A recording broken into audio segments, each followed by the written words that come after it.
Ipakita ko sa inyo kung paano lagyan yung mga sisiw na may iba-ibang kulay. Ito meron din paano pang kulay din yung sisiw. Ito yung kulay orange para maging orange yung sisiw. Ito naman ay kulay red para maging red yung sisiw natin. Ito naman yung baking soda, yung ihalo natin doon. Kaya dito natin siya ilagay sa tabo. Ipaghalo natin iba-ibang kulay. Yan, lagyan ko na ng kulay orange, tapos sinalo ko na sa baking soda. Tapos lagyan natin to ng tubig. Yan, ilagyan ko na ng tubig, kunting tubig lang para maano yung kulay niya. Yan, pwede na to ilagay sa sisiw. Ito, malalaki na yung mga alaga ko, 45 days, isang sumo. Nalagaan ko to sila lahat, yung 1 week pa sila. Ito, malalaki na sila. Ang lagyan ko ng kulay orange dito, ito. Tapos ito naman isa ay kulay red. Tapos ito naman ay halo na kulay yung ilagay ko, yung red tsaka orange. Yung sumo. Lagyan ng kulay orange. 45 days. Lagyan ko ng kulay orange. Mahirap talaga ito gawin.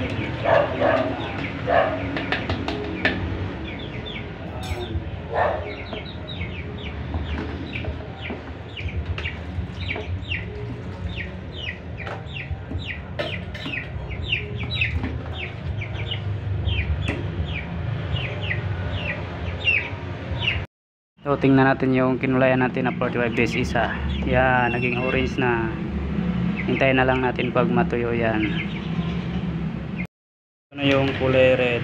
Walang halo na baking soda. Yan. Yung salwa red tsaka orange.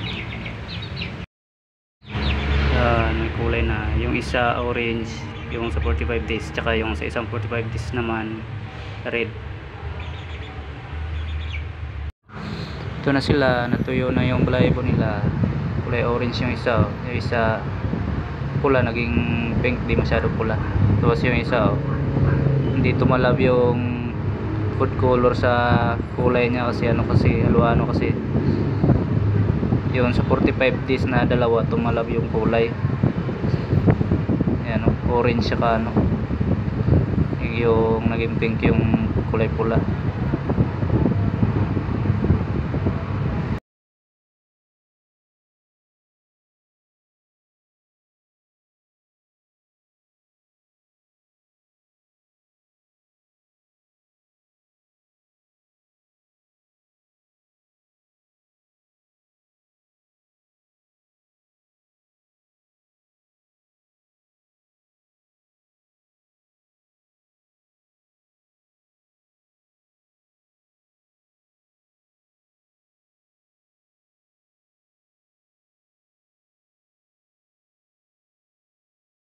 His act of bravado right now. RKO attack.